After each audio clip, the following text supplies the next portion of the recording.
Apocalipse capítulo 5, irmãos. Eu já vou lendo para adiantar, por causa do horário, vou ler um pouco rápido. A Irmandade acompanha. Diz assim: o livro selado com 7 selos, somente o Cordeiro é digno de abrir. Eu vi na destra do que estava sentado sobre o trono um livro escrito por dentro e por fora, selado com 7 selos. Eu vi um anjo forte bradando com grande voz: quem é digno de abrir o livro e desatar os seus selos? E ninguém no céu, nem na terra, nem debaixo da terra podia abrir o livro, nem olhar para ele. E eu chorava muito, porque ninguém for achado digno de abrir o livro, nem de o ler, nem de olhar para ele. E disse-me um dos anciãos: não chores, eis aqui o leão da tribo de Judá, raiz de Davi, que venceu para abrir o livro e desatar os seus 7 selos. E olhei, eis que estava no meio do trono e dos 4 animais viventes, entre os anciãos, um cordeiro, como havendo sido morto, e tinha 7 pontas e 7 olhos, que são os 7 Espíritos de Deus enviados a toda a terra, somente até aqui. Amém. Depois a Irmandade chega em casa, faz uma leitura mais tranquila, na comunhão e na virtude. É bom sempre ler as Escrituras. Ler as Escrituras é dever do cristão, é mandamento nosso, né? É mandamento: examinai as Escrituras e nela encontrareis a vida eterna. E a fé vem pelo ouvir da palavra de Deus. Irmãos, que nós vemos essa palavra do livro que João viu na revelação, um livro aberto, um livro fechado, selado com 7 selos. E alguma coisa falava para ele que aquele livro precisava ser aberto. Porque se aquele livro não fosse aberto, se aqueles 7 selos não fossem quebrados, talvez hoje nós não estaríamos aqui. Ele procurou na terra, está escrito aqui, nós lemos: e ninguém no céu, nem na terra, nem debaixo da terra, era digno de abrir aquele livro e de nem olhar para ele. Certamente procurou no meio dos profetas, dos sacerdotes, das mulheres que fizeram histórias no Evangelho, mas não encontrou ninguém digno de abrir aquele livro. E ele se desesperou e a aflição tomou conta do seu coração. E quando ele chorava, o ancião falou com ele: não chores, eis aí o Cordeiro que foi morto e vive. Ele é digno de abrir. Glória a Deus. E aqui, irmãos, está escrito que quando João olhou, foi nesse ponto que o Senhor me apontou essa palavra. Eu vou ler. E olhei, os versículos 6. E olhei, e eis que estava no meio do trono e dos 4 animais viventes entre os anciãos, um cordeiro, que havendo sido morto tinha 7 pontas, 7 olhos, que são 7 Espíritos de Deus enviados a toda a terra. A igreja percebeu que o livro tinha 7 selos. Então, porque somente Cristo tinha o poder, a autonomia e a autoridade de abrir aquele livro. Porque somente Cristo, sobre ele está os 7 Espíritos de Deus. Aqui no capítulo 3 do Apocalipse, depois a Irmandade lê em casa, está escrito: isto diz o Amém, aquele que tem os 7 Espíritos de Deus. Então, os 7 olhos e as 7 pontas são os 7 Espíritos de Deus. E o mais interessante, irmãos, é que esses 7 Espíritos de Deus foram enviados a toda a terra. Eles estão entre nós, representados, cada um no seu poder, cada um na sua função. Bendito seja o Senhor. Cada um tem a sua função, cada um tem a sua área de operação. Cada um é que nem uma ferramenta, irmãos. Tem que ter cada profissão que exige ferramenta, o dentista, o mecânico, o eletricista e assim por diante, o engenheiro, o pedreiro. Cada ferramenta, ela tem a sua função. Um exemplo bem simples para a Irmandade entender: eu não posso fazer o que eu faço com um alicate com uma chave de fenda, e nem posso fazer muitas das vezes o que eu faço com uma chave de fenda com um alicate. O que eu faço com uma chave grande, que é tão cara, eu não posso fazer com uma chave pequena, que é tão simples. Então cada ferramenta cada ferramenta, cada representação do poder dos 7 Espíritos de Deus que foram enviados por toda a terra e estão entre nós, eles têm a sua função, eles têm a sua operação, eles têm a sua glorificação. Cada um se apresentou de uma forma para a humanidade, cada um se apresentou de uma forma aos homens, cada um se apresentou de alguma maneira para a igreja, para a humanidade. Está escrito, ó, irmãos, não está escrito aqui que foi enviado só sobre a igreja, está escrito aqui que foi enviado sobre toda a terra. Bendito seja o Senhor, irmãos. E a primeira representação do poder de Deus, que toda a terra tem que reconhecer, é o poder do Deus Criador. Aleluia, a representação do Deus Pai, o Deus Criador, aquele que formou os céus e a terra, aquele que fez tudo, e Ele é tão bom, Ele é tão maravilhoso, que Ele fez tudo, deixou tudo pronto, depois fez o homem e falou: está aí, Adão, está tudo pronto, coloca nome, planta, come, bebe, vive. Bendito seja o Senhor. Irmãos, e é importante o homem reconhecer Deus como Criador, é importante o homem enxergar na criação o poder de Deus. É tão importante que o apóstolo Paulo, no 1 de aos Romanos, ele fala: o poder invisível de Deus foi manifesto na criação, e aquele que não o reconhece é inexcusável, quer dizer, é indesculpável. Ele não crê, ele não reconhece que Deus fez o céu, que Deus fez a terra, os oceanos, o vento, bendito seja. Ele prefere acreditar que tudo veio do nada. Agora veja bem, irmão, é mais fácil crer no poder de Deus ou crer que tudo veio do nada? Bendito seja o Senhor. Pois tem gente que acredita que tudo veio do nada, mas não confessa que Deus é o Criador. E é importante nós reconhecermos, e vermos Deus como Deus Criador, porque está escrito que aquele que não crê, ele já é condenado. E o apóstolo Paulo completa em 1 de aos Romanos, que aquele que não crê no poder invisível de Deus, manifesto em toda a criação, ele é inexcusável e se torna um ser entregue a sentimentos profanos, a destruições da própria carne, as paixões e as concupiscências carnais.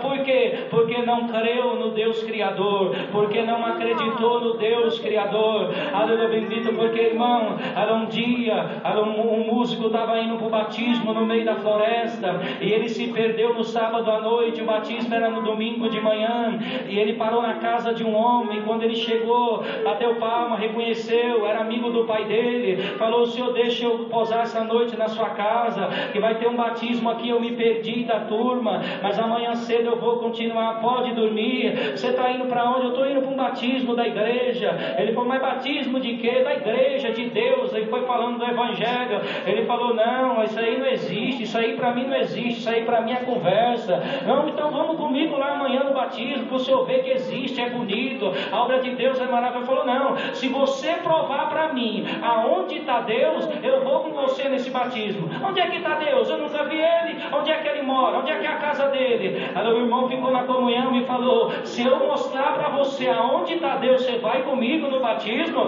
Falou: se você mostrar para mim aonde está Deus, eu vou com você no batismo. O irmão ficou na comunhão e falou: Deus, agora me dá uma guia, fala na minha boca. E Deus visitou o seu servo e começou a dizer: sabe aonde eu vejo Deus, São Manuel? Eu vejo Deus no azul do céu, eu vejo Deus no verde da mata, eu vejo Deus no azul da água, eu vejo Deus na força do vento, eu vejo Deus quando um raio cai na terra, eu vejo Deus quando a chuva desce, eu vejo Deus na força dos mares, eu vejo Deus na criação dos teus animais, eu vejo Deus na gravidez da tua filha, do neto que ela está te dando, e na enfermidade da tua esposa. Para! É o suficiente, eu vou com você no batismo. Deus chamou o São Manuel e a família inteira. Quando nós olhar para o céu, nós tem que ver Deus. Quando nós olhar para o sol, nós tem que ver Deus. Quando nós sentir a chuva cair, nós tem que ver Deus. Quando nós ver o vento bater, nós tem que ver Deus. Quando nós escutar o trovão no céu, nós tem que ver Deus. Quando nós olhar para a perfeição do corpo humano, como ele trabalha, como ele funciona, nós temos que ver Deus. Quando nós olhar para a natureza e olhar a perfeição dos animais, olhar a perfeição do Criador, como que Deus criou tudo, como que Deus formou tudo. Aleluia, deu a sabedoria formiga, o animal que carrega mais vezes o seu peso e é tão pequenininho. Quem foi que deu essa capacidade para ela? Quem foi que deu a visão para a águia? Quem foi que deu a força do touro? Quem foi que deu a valentia para o leão? Quem foi que colocou o cântico na boca do roxinol? Quem foi que fez o pardal cantar? Aleluia. Quem foi que colocou limite nos oceanos? Que diz a palavra que toda a água desce para ele, contudo eles nunca se enchem e sempre respeitam o seu limite. Quem foi que colocou limite na água? Quem foi que segurou? Quem foi? Deus perguntou para Jó, quando Deus questionava com Jó tanta coisa, Deus falou: Jó, vem cá, senta aqui que agora é eu que vou falar. Jó, onde é que você estava quando eu fiz os montes? Onde é que você estava quando eu andava sobre as águas? Onde é que você estava quando eu criava os outeiros? Onde é que você estava quando eu formava o vento dos meus punhos e retia ele na minha mão? Então o primeiro poder que foi lançado sobre a terra, o primeiro Espírito, o primeiro poder de Deus foi o Deus Criador. E você que entrou aqui nesta noite, é necessário você reconhecer Deus como teu Criador. Se você entrou aqui aprovado, eu não consigo ver Deus na minha vida. Olha para o sol que você vai me ver, olha para a lua que você vai me ver, olha para as estrelas que quando você sentir o vento bater, você vai me encontrar. Aleluia, vai. Olha para a natureza, olha para os animais, você vai ver Deus na criação. Olha para o teu corpo, olha para a perfeição que eu te dei, repara para a voz que eu te dei, repara para os teus olhos que enxergam, repara para o teu corpo que funciona tão perfeito. Você vai ver Deus na criação. O adversário, qual é o trabalho do adversário? É colocar uma venda nos olhos da humanidade, é colocar uma venda nos olhos dos homens, para não enxergar o Deus Criador e formador dos céus e da terra, porque ele sabe que primeiro de Romano fala que aquele que não crê no poder em Criador, o poder invisível de Deus manifesta em toda a criação, ele é inexcusável, ele é indesculpável. Então creia no Deus Criador, acredita no Deus Criador. Ele é tão criador que ele nunca parou de criar, e a palavra diz assim: ele chama as coisas que não existem como se elas já existissem. E se precisar nessa noite, eu crio uma libertação na tua vida, eu crio uma válvula de escape, eu crio uma porta de saída. Se a medicina falou que não tem saída, eu vou criar uma saída. Se o advogado falou que não tem saída, eu vou criar uma saída. Se a tua família falou que não tem jeito, eu vou criar um jeito por essa palavra. Eu sou o Deus Criador, e é o primeiro poder de Deus que Deus manda eu pregar nessa igreja, é o poder do Deus Criador. Eu vim para criar aquilo que você precisa, para não parar na graça, para não parar na fé, para não desanimar, para não se calar, para não voltar para trás. Eu sinto Deus me tomar para pregar para essa igreja. Como ele disse, haja luz. Como ele disse, haja porção seca. Haja agora, seja criada pelo poder dessa palavra a tua liberdade.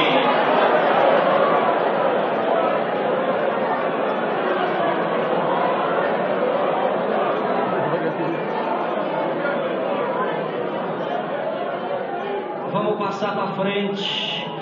O segundo, a representação de Deus. A próxima é a palavra, é aquela que Ele colocou acima do seu nome. Aleluia. Ela é aquela que está entre nós. Aleluia, ela estava com ele na criação, porque está escrito que tudo foi criado pelo poder da sua palavra. Aleluia, junto com ele ela foi criando as coisas, ela foi formando as coisas. Ele foi dizendo: haja luz, e houve luz, haja porção seca, haja erva, e a palavra foi saindo. Aleluia, o poder da palavra de Deus cria, o poder da palavra de Deus transforma. Aleluia, a palavra de Deus está acima do seu nome, e até o próprio Deus não é contra a sua palavra, e até o próprio Deus foi julgado pela sua palavra. Mas quando Deus falou para Moisés: Moisés, eu vou acabar com esse povo, e dessas pedras eu vou levantar filho de Abraão. Moisés caiu de joelho no pó e disse: Deus, e a tua palavra vai ficar onde? E a tua promessa vai ficar onde? Aleluia, bendita a sua palavra, está acima do seu nome. É ela que julga a igreja, é ela que bate o martelo. Não pense que você vai para juízo final. O teu juízo é aqui. É ela que te julga, é ela que julga a tua vida, é ela que julga a tua carne, é ela que julga as tuas atitudes, é ela que julga as tuas obras, é ela que determina a tua vitória, é ela que determina a porta que vai abrir, é ela que te responde, é ela que te consola, é ela, bendito seja o Senhor. E quando os fariseus interrogavam o Senhor Jesus, ele falou: eu não vou julgar, mas a minha palavra vos julgará no último dia. Bendito seja Deus. Aí ela veio e João viu ela também. João viu a palavra, uma mulher vestida de sol, lá no 12 de Apocalipse, aleluia, com ânsia de dar a luz, aleluia. Bem, por que ela estava vestida de sol? Porque o sol é imutável, o sol entra verão e sai verão, ele é sol, ele não muda. No inverno ele é sol, no verão ele é sol, na primavera ele é sol, no outono ele é sol. Entra janeiro e sai janeiro, entra tecnologia, entra ano, entra pré-história, entra paleontologia, entra a era moderna, entra a era da indústria, entra a era da tecnologia, e o sol é o mesmo. Toda a potência da humanidade alcançou em todos os lugares, mas o sol ninguém muda, o sol ninguém mexe. Por isso que João viu ela vestida de sol, porque a minha palavra é imutável, a minha palavra ela não muda, ela é hoje, ela é ontem, ela é eternamente, ela permanece para todo sempre. A minha palavra ela não tem variação, é sim, sim, é não, não. O que passa disso é procedência maligna, porque não podemos ter duas respostas, e não podemos servir a dois senhores, ou é sim ou é não, é o poder da palavra. E João viu uma mulher vestida de sol, com ânsia para dar a luz, porque o Senhor Jesus é o Filho, é o terceiro que vai ser pregado, pelo poder dessa palavra. Quando ele veio e o dragão perseguiu ele, perseguiu a mulher, mas ele voltou para o céu vitorioso. A humanidade, muitos não creem em Cristo, muitos naquele lugar não acreditam em Cristo como Filho de Deus, como Messias. Mas quando ele passou por essa terra, depois que ele passou aqui, a terra nunca mais foi a mesma. Até a história se dividiu, antes de Cristo, depois de Cristo. Porque quando Cristo passa na vida de alguém, a tua vida nunca mais será a mesma. Depois desse culto, depois da pregação dessa palavra, depois dessa virtude, depois desse poder, depois do que Deus tem para fazer aqui hoje, na tua vida e na tua alma, a tua vida nunca mais será a mesma, a tua oração nunca mais será a mesma, a tua glória nunca mais será a mesma, a tua linguagem nunca mais será a mesma. E quando o Filho subiu, houve uma grande festa no céu. Está escrito que os anjos fizeram festa e disseram: glória ao Senhor Jesus, que venceu pelo sangue do Cordeiro. E houve uma grande batalha no dia que ele subiu, e Miguel, com seus anjos, lançou o dragão na terra para nunca mais voltar lá para cima. Ele veio porque ele caiu, ele não desceu. Anjo desce, porque anjo quem desce, desce com controle. Quem cai é porque perde o controle, é porque cai sem controle. Satanás não desceu, ele caiu porque ele estava descontrolado. Quando o anjo ele desce na terra, ele desce na igreja, e uma voz falou: ai dos moradores da terra, porque ele tem pouco tempo para perseguir a semente da mulher e do menino que estava no seu ventre. E ele viu que a mulher se escondeu no deserto, ele viu que a palavra se escondeu no deserto. Aleluia, bendito. E passou 1260 anos escondida. Foi quando no ano 70 depois de Cristo, Roma destruiu a cidade dos cristãos. Os cristãos foram dispersos, queimaram as escrituras, queimaram o que eles tinham. E a mulher foi para o deserto, mas passou 1260. Aí você soma 1260 mais 70, 1330, século 14, nasceu John Wycliffe, o inglês que começou a traduzir a Bíblia para ser lançada na humanidade. Quem tem glória para dar? Senhor da glória. Que isso? Século 14, chegou a hora da palavra voltar do deserto, chegou a hora dela vir do deserto, chegou a hora dela juntar semente, chegou a hora dela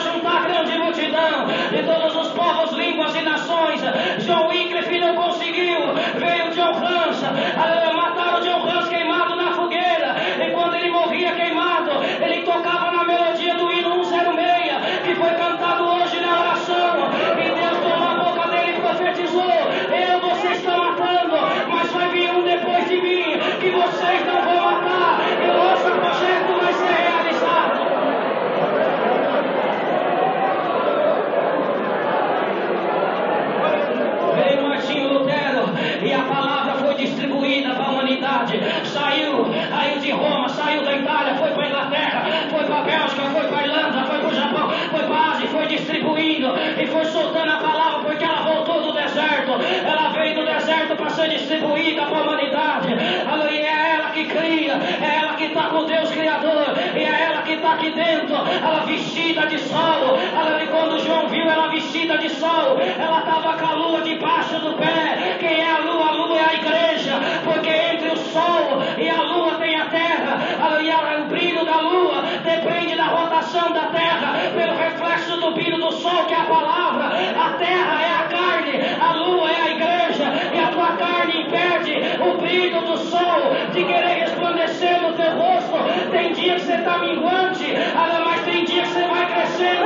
Tem dia que você vira uma lua nova, e hoje você entrou aqui minguado, o glória está minguado, a virtude está minguado, mas agora eu começo a crescer. Vai crescendo, lua, eu vou te renovar, e você vai sair desse mundo como uma lua cheia, cheia da minha glória, cheia do meu poder, cheia da minha graça, cheia da minha glória.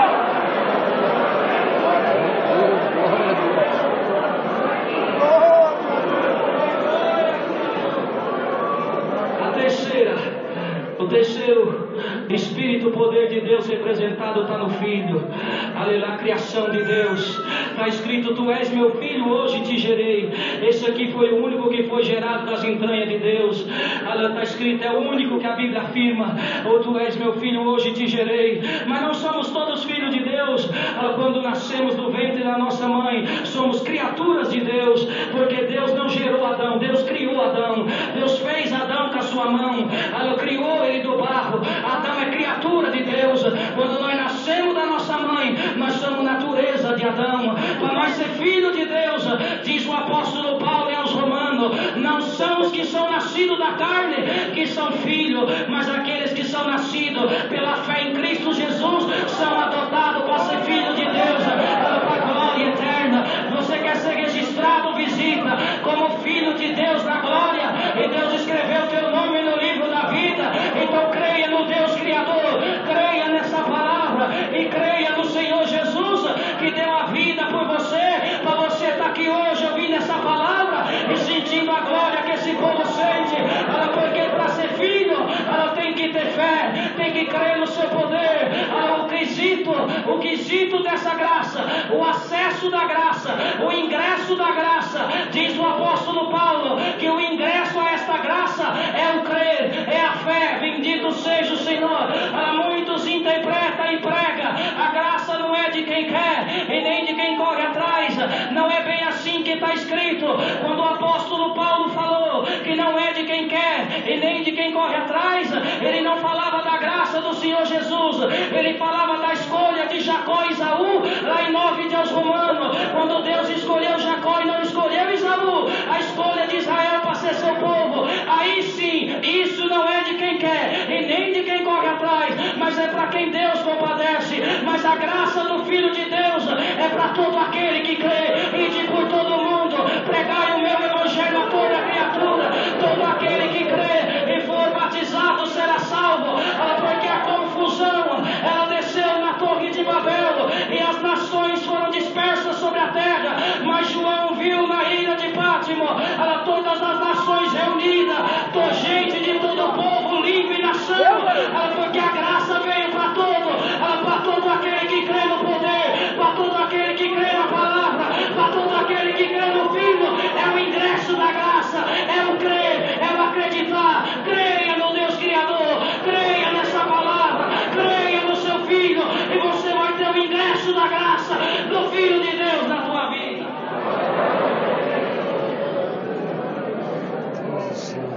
Irmãos, glória a Jesus. A graça do Filho de Deus é para quem quer, é para quem corre atrás, é para quem bate, é para quem busca, é para quem pede. Senhor Jesus falou: aquele que bate abre, aquele que pede recebe, aquele que busca encontra. Se não abrir é porque você não está batendo, se você não encontrou é porque você não está buscando. Aleluia. Se você não achou é porque você não está procurando, porque foi Ele que falou: aquele que bate a porta abre, aquele que pede vai receber, aquele que busca vai encontrar. Você está batendo, continua batendo. Você está pedindo, continua pedindo. Bendito seja o Senhor, porque a graça graça é para quem crê, a graça é para quem acredita, a graça é para quem reconhece, para quem se entrega. Ela sabe de uma coisa, lembra aquele dia que a mulher chegou na mesa, a mulher, sabe quem era a mulher? Mulher cananeia. Sabe quem é cananeia? Descendente dos cananeus, filho de Canaã, filho de Cão, filho amaldiçoado de Noé. Bendito seja o Senhor. Uma nação amaldiçoada, uma nação da maldição. Ela chegou a mulher cananeia, descendente da família de Cão, na mesa do Senhor. Ela dá pão para mim, a minha filha está precisando de uma libertação. Ele olhou para a mulher e disse: como é que eu vou tirar dos filhos para dar para os cachorrinhos? Aleluia, bendito é o Senhor. A mulher falou: mas os cachorrinhos também comem daquele das migalhas que cai da mesa. A graça é de quem quer, a graça é de quem não desiste, é de quem bate, é de quem busca, é de quem se humilha, é de quem reconhece. Aleluia, o Senhor Jesus deixou os filhos na mesa e olhou para ela e disse: vai em paz, porque a tua fé te salvou. Nem em Israel eu achei tanta fé. A graça é para quem busca, é para quem não desiste, é para quem bate, é para quem crê, é para quem corre atrás. Aleluia, bendito seja o Senhor. É para aquele que abre o coração para Deus, é para aquele que abre o coração da palavra. Aleluia, uma mulher lá em Jericó, Raabe também era cananeia, também era da família de Cão. Aleluia, ela abriu a porta para Deus, ela abriu a porta da sua casa para os enviados de Deus, ela abriu a porta para os anjos de Deus. E sabe o que Deus fez com Raabe, a mulher descendente de Cão, que era amaldiçoada e não fazia parte de Israel? Casou com nação, ela salmou o voo de Boaz, ela família de Davi, geração de Cristo, porque ela abriu o coração para Deus, porque ela abriu a casa para Deus. Deus transformou maldição em benção. Da glória para o teu Criador. Se alguém falou que você nasceu para ser amaldiçoado, nasceu para viver na miséria, creia na minha palavra. Eu vou transformar toda a maldição em benção. O feitiço vai virar todo feitiço.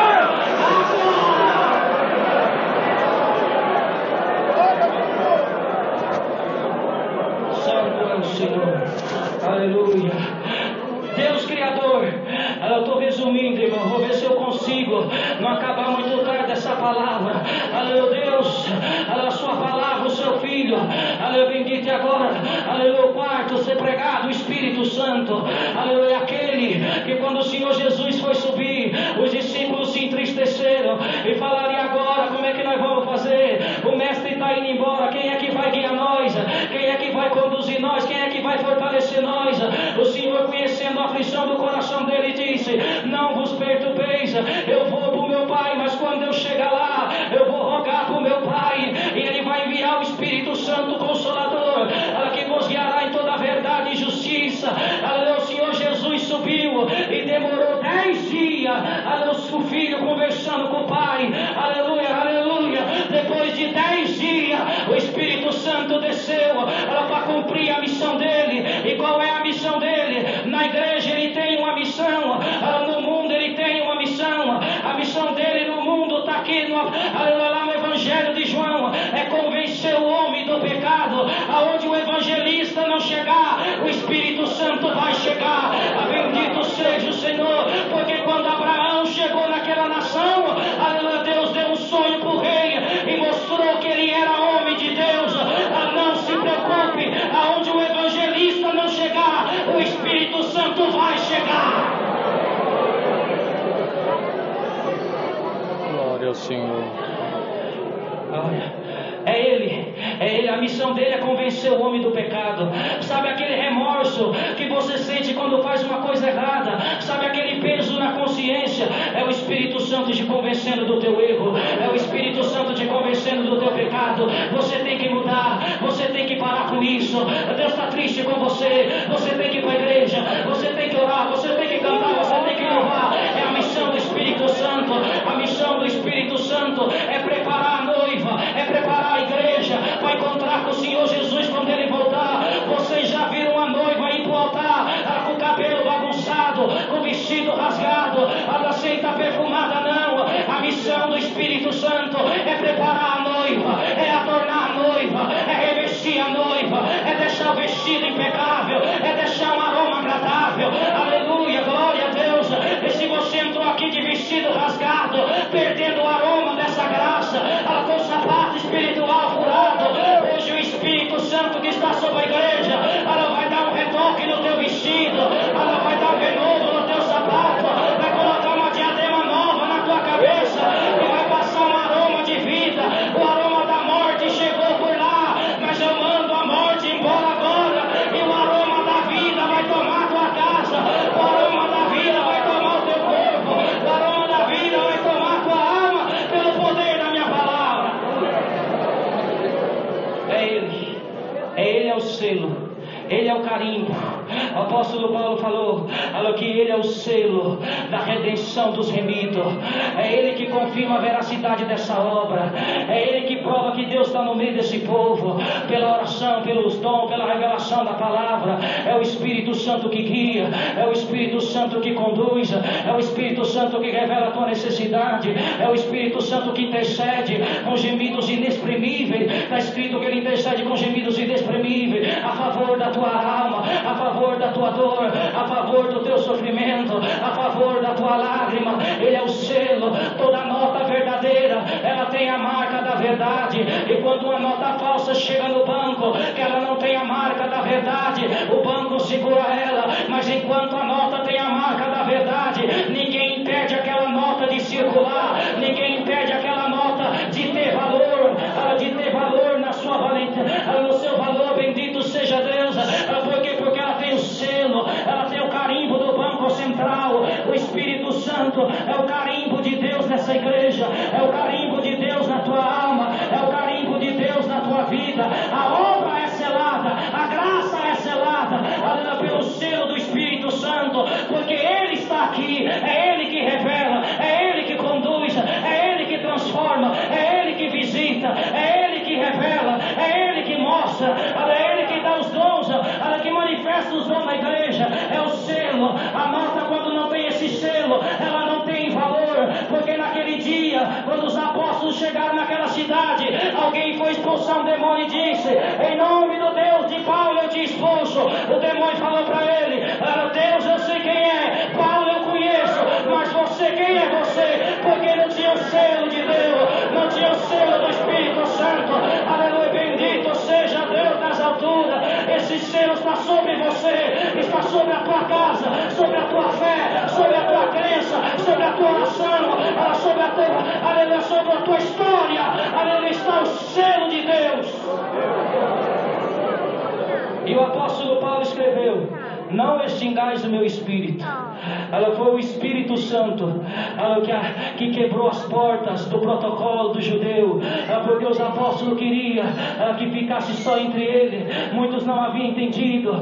Houve uma discussão entre ele, mas quando o Espírito Santo desceu sobre Cornélio, quando o Espírito Santo revelou para Pedro Cornélio, o primeiro gentil a ser batizado, quem foi que evangelizou Cornélio? Foi o Espírito Santo. A revelação da madrugada. Cornélio levanta e vai na casa onde está Pedro. Ele vai te direcionar o caminho. E quando Pedro começou a falar, o Espírito Santo caiu sobre Cornélio, sobre a sua família, sobre os seus amigos. E naquela hora a mente de Pedro se abriu. Ela contou para os apóstolos, e a graça chegou para o gentil, porque ele é o selo, ele é o carimbo, ele é a verdade. Se o Espírito Santo aprova, está aprovado. Se o Espírito Santo carimbar, ninguém condena. Precisa ter ele. É por isso que essa obra está de pé. A primeira profecia de Cristo a respeito da igreja, ele falou para Pedro: Pedro, aleluia, quem dizes que sou? Tu és o Cristo. Aleluia. O Senhor Jesus profetizou sobre esta pedra, dizendo ele, Cristo, a pedra, sobre esta pedra eu levanto a minha igreja, e as portas do inferno nunca prevalecerá contra ela. É por isso que essa igreja está de pé. Quem profetizou a igreja foi Cristo, quem sustenta ela é ele. É por isso que a igreja está de pé. Passou o tempo que passou, veio o Império Romano, veio a primeira besta, veio tanta guerra, veio tanta luta. Estamos na era da tecnologia, e a igreja está de pé, e a glória está na igreja, e o poder está na igreja, e o Espírito Santo está na igreja. Mas o apóstolo Paulo escreveu: não extingais o meu Espírito Santo. E da mesma forma, Da mesma forma que a palavra se escondeu 1260 anos, a mulher foi para o deserto, aleluia, o Espírito Santo, chegou o tempo que ele entrou em extinção na terra, no meio das igrejas. Porque a igreja que dominava, quem pregava, quem orava, quem falava a língua, era tido como bruxo, era tido como feiticeiro, e a igreja queimava na fogueira, a igreja queimava na cruz, ela matava na cova do leão, porque quem tinha, onde tinha manifestação do Espírito Santo, ele ia lá para calar, ele ia lá para perseguir. Vocês podem ver as igrejas mais antigas, as igrejas históricas, até hoje elas não creem no Espírito Santo. Por quê? Porque foi uma grande perseguição para extinguir o Espírito Santo do meio das igrejas, para extinguir a linguagem, a profecia, a revelação, o poder de Deus, o selo.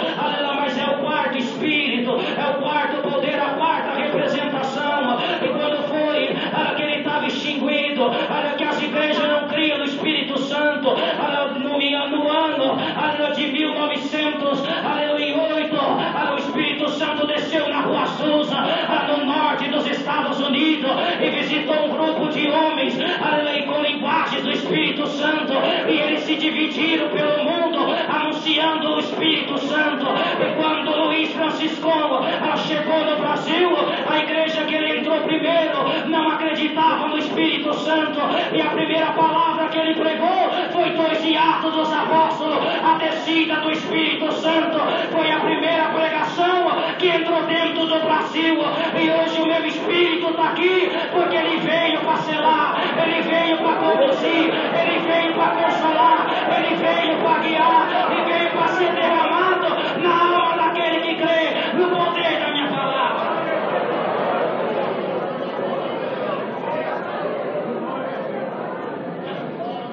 Não vai dar tempo. A quinta representação do poder de Deus, ela está na água. Mas por que na água? Aleluia, glória a Jesus. Porque o Espírito de Deus passeava sobre as águas.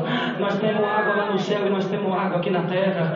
Lá na epístola de João ele fala que a água é uma das que testifica do poder de Deus aqui na terra. A água tem o poder da purificação, a água tem o poder da limpeza. Existia uma bacia de água dentro do templo, e quando o sacerdote entrar no lugar santíssimo, ele tinha que se lavar com a água, porque senão ele morria lá dentro. A água, símbolo da limpeza, símbolo da purificação. O Senhor Jesus falou: aquele que não nascer da água e do Espírito não pode ver o reino de Deus. Porque quando uma criança está para nascer no ventre da mãe, ele está numa bolsa com água. Quem nasce da carne, nasce da água, e para ser filho de Deus, tem que nascer na água do santo batismo, a água que limpa, a água que purifica, a água que santifica. E antes de Eliseu, tomado por Deus, mandar Naamã mergulhar 7 vezes no Jordão, Deus já tinha dado a lei para Moisés: quando um leproso for curado da sua lepra, tem que se lavar 7 dias dessas águas aqui do templo, para ser curada a sua lepra, para ser lavado de toda a sua imundícia. Foi por isso que Deus chamou Eliseu e falou para Naamã: vai lá no Jordão e dá 7 mergulhos, porque representava os 7 poderes, representava os 7 espíritos, que tem poder de tirar o pecado, que tem poder de limpar, que tem poder de purificar, que tem poder de salvar, que tem poder para curar. É o poder da água. Bendito seja o Senhor. E esse poder da água, ele trabalha junto com o próximo que vai ser pregado. É o poder do sangue, aleluia, que é a sexta, a representação, aleluia, é o sangue, porque o sangue, ele é a vida. Bendito seja Deus. E está escrito que Cristo não veio só por água, mas por água e por sangue. É ele que testifica, porque quando o soldado furou ele, saiu água misturada com sangue da sua costela. Aleluia, glória a Jesus. E o sangue simboliza a vida, aleluia, que está entre os homens. A vida que Deus deu para o homem está representada pelo sangue. E a vida e o sangue representam o poder de Cristo sobre a igreja, representa o poder da vida de Cristo sobre a igreja. Alguém interpreta que a morte perdoa pecado, a morte não paga pecado, pecado. O que pagou o nosso pecado foi o sangue de Cristo na cruz. A palavra afirma: a morte é salário do pecado, ela é salário que se recebe. O salário do pecado é a morte. O que paga pecado é o sangue do conserto eterno, aquele que foi derramado na cruz. Porque quando na época da lei, para pagar o pecado do povo, tinha que matar o cordeiro, colocar o sangue na bacia, e o corpo do cordeiro era levado para fora da cidade. O corpo morto simbolizava o pecado, e o sangue que ficava dentro do templo simbolizava a vida, porque Deus não aceita a morte como pagamento, Deus aceita a vida como pagamento, Deus recebe a vida como pagamento. Quem pagou não foi a morte, quem pagou foi o sangue, foi a vida. Mas por que ele morreu? A morte foi consequência do pecado. Mas do pecado de quem? Que Cristo não tinha pecado. Do meu pecado, do teu pecado. Ele teve que morrer, e por isso ele foi crucificado fora da cidade, porque o cordeiro que pagava na lei, o corpo do cordeiro era levado para fora da cidade, e Cristo foi crucificado fora, porque o seu corpo simbolizava o pecado que estava morrendo, estava sendo vencido o inferno, estava sendo vencida a morte, estava sendo vencido o pecado, e o sangue começou a pingar no jardim do Getsemane, e foi pingando até o Calvário.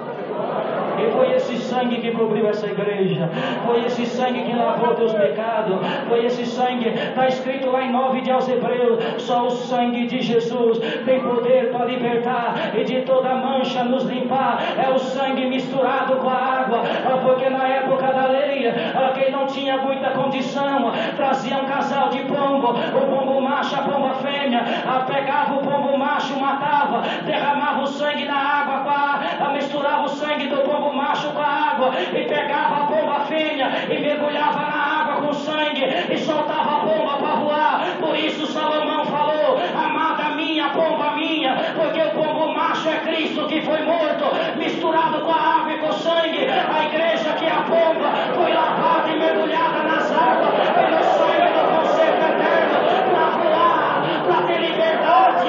Hoje você vai voar nas asas dessa palavra, no sangue do conserto eterno. O diabo te prendeu numa gaiola, eu estou abrindo a gaiola agora.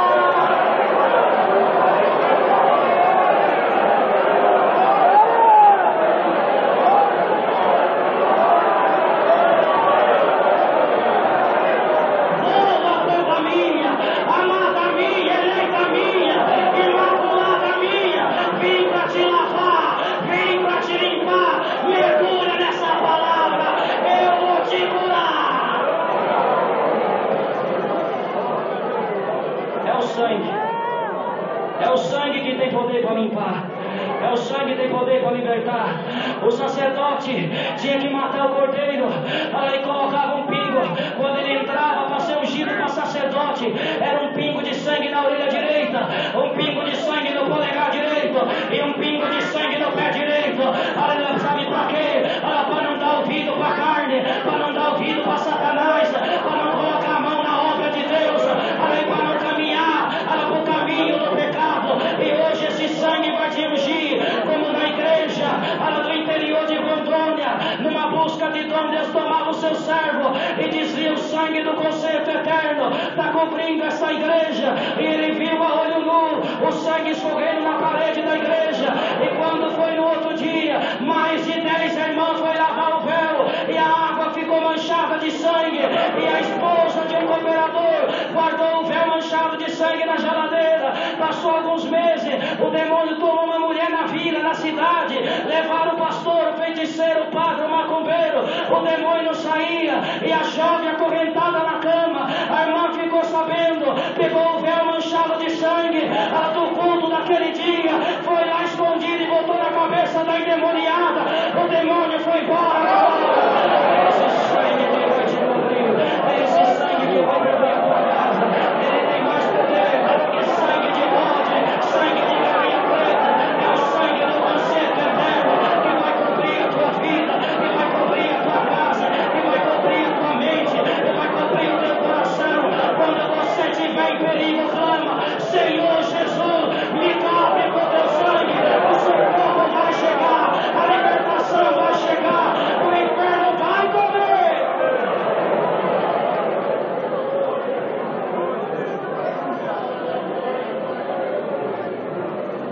finalizar essa palavra, que o horário já foi, não dá mais para pregar. O sétimo, aleluia, diz o Apocalipse, o testemunho de Cristo é o espírito da profecia. Glória a Jesus. E o que ela representa? Ela representa a justiça. Aleluia. Qual era a função do profeta? É pregar contra o pecado, é pregar contra a corrupção. Aleluia, bendito seja o Senhor. É pregar, aleluia, contra a mentira, contra a heresia, contra a hipocrisia, contra o pecado, contra a corrupção. Esse espírito estava sobre Noé, pregoeiro da justiça, estava sobre Moisés, e de Moisés Deus tirou ele e deu para mais 70 anciãos. E quando eles começaram a profetizar, alguém veio e disse: Moisés, o povo está profetizando. Ele disse: oxalá que todo Israel profetizasse, porque aonde não tem profecia, o povo se corrompe. Porque a função da profecia não é só pregar um carro para você, não é pregar uma porta aberta, não é pregar uma empresa. A função da profecia é pregar contra o pecado, é pregar contra a mentira, é pregar contra a corrupção, é pregar contra a injustiça. Está cheio de profeta querendo pregar nome, querendo pregar RG, querendo pregar sexo de menino. Vai pregar o amor de Deus, vai pregar a justiça de Deus, vai pregar o poder de Deus, vai pregar a glória de Deus. E o que Deus tiver que falar, Ele vai falar na tua boca. Sabe qual é a primeira qualidade de um profeta? Pergunta a Deus para a igreja.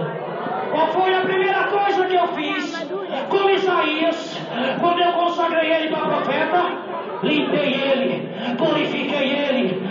Porque a primeira qualidade do verdadeiro profeta é o bom testemunho, é a justiça, é a verdade, é a sinceridade. Está cheio de gente dizendo que é homem de Deus e que é mulher de Deus, apoiando o pecado, apoiando a bebida, apoiando a vaidade, apoiando a mentira. Quem é profeta libertado ama a minha verdade, ama a minha glória, ama a justiça. Cadê os verdadeiros profetas? Cadê os verdadeiros adoradores? Quem quer ser consagrado para profeta hoje da glória? Quem quer ser ungido para pregar contra o pecado, contra a Jezabel, contra a mentira, contra a bebida, contra a falsidade, contra a política, contra a heresia? Atenaz, que desceu na boca de Isaías, está descendo dentro dessa igreja. Eu vejo um instrumento santo, um anjo com Atenaz na mão, e está voando sobre essa igreja, e vai ungir a tua boca agora. Seja ungido para pregar, seja ungido para pregar.